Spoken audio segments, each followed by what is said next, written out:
Shri Mahabharat one पर्व पुष्प 18।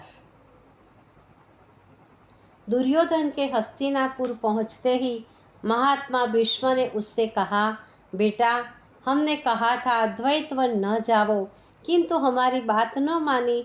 अब तू पांडवों की धार्मिकता अपनी आंखों से देख चुके।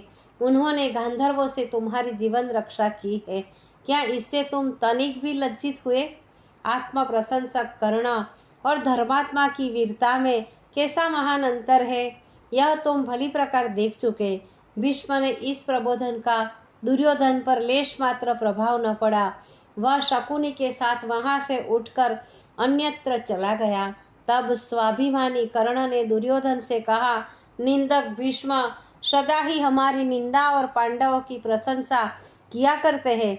आपकी स्वीकृति मिलते ही हम दिग्विजय के लिए प्रस्थान कर देंगे।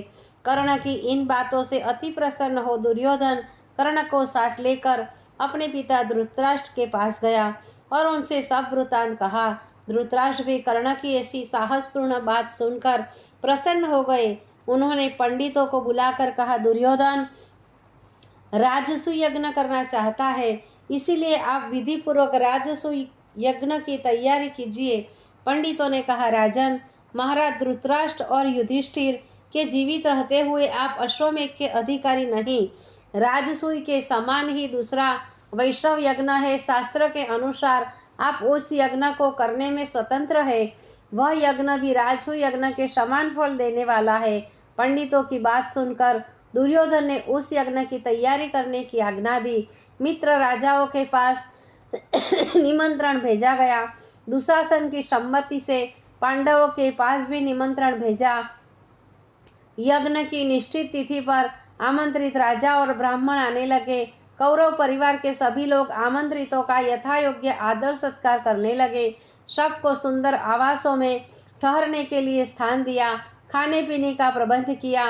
यथा समय शुभ बेला में दुर्योधन यज्ञशाला छोड़कर नगर में आए और बड़े सम्मान के साथ गुरुजनों को प्रणाम कर ऊंचे सिंहासन पर बैठे। उस समय कौरव परिवार अत्यंत प्रसन्न था। सब लोगों को यह निश्चय हो गया कि अब दुर्योधन संपूर्ण राज का अधिकारी हो गया।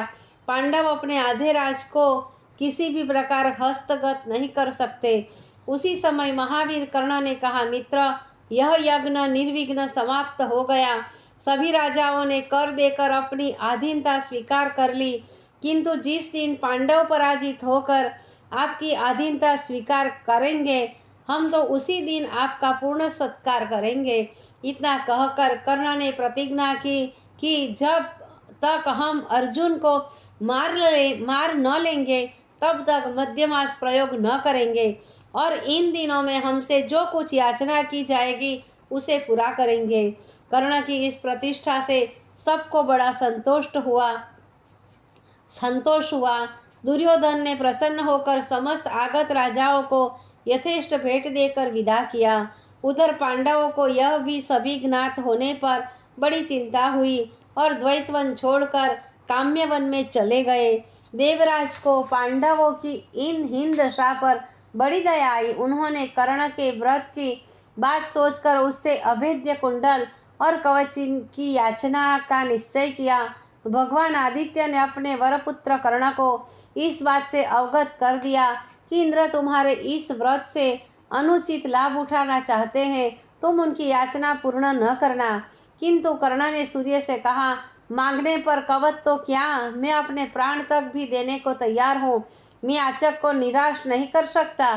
सूर्य देव ने कहा, प्रिय वत्स, यदि तुम अपनी प्रतिज्ञा नहीं तोड़ना चाहते हो तो इतना अवश्य करना कि देवराज से उनकी अमोघ शक्ति अवश्य मांग लेना। वह तुम्हें इस शस्त्र को बड़ी प्रसन्नता पूर्वक दे देंगे।